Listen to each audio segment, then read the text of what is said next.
Hello मित्रांनो, तर आज आपण जाणून घेणार आहोत की डिजिटल रेशन कार्ड डाउनलोड कसे करायचे। डिजिटल रेशन कार्ड डाउनलोड करण्यासाठी सर्वप्रथम आपल्याला यायचं आहे प्ले स्टोअरवर।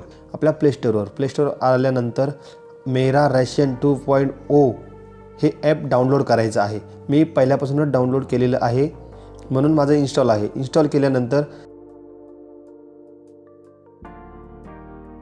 आपल्याला इथे आपला आधार नंबर टाकायचा आहे आणि तो आधार नंबर आपल्या मोबाईलशी लिंक असणे आवश्यक आहे। आधार नंबर टाकून झालेलो मित्रांनो, खाली कॅप्चा दिलेला आहे। कॅप्चा जशास तसा टाकायचा आहे आणि लॉग इन बटनवर क्लिक करायचे आहे।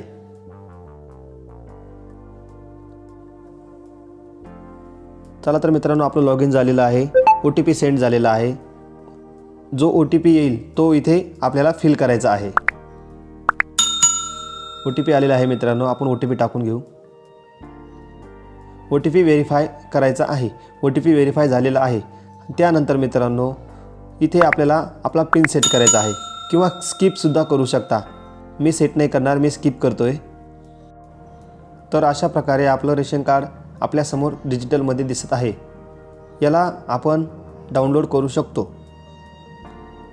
तर आपण काय करायचं आहे, बॅक साईड पाहण्यासाठी व एक वेळेस टिक करायचं आहे। त्यानंतर असं बॅक साईडला जेवढेही नावं असतील, सध्या माझ्या रेशन कार्डमध्ये एकच नाव असल्यामुळे एकच नाव दिसतंय मित्रांनो, तर त्याला आपण डाउनलोड करूया।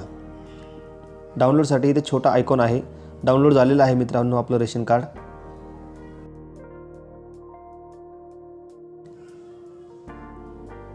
अशा प्रकारे आपलं रेशन कार्ड डाउनलोड होईल मित्रांनो। त्याची कलर प्रिंट मारून किंवा छोटं स्मार्ट कार्ड बनवून आपण आपल्या पॉकेटमध्ये सुद्धा यूज करू शकतो। व्हिडिओ आवडल्यास व्हिडिओला लाईक आणि चॅनलला सबस्क्राईब नक्की करा। धन्यवाद मित्रांनो।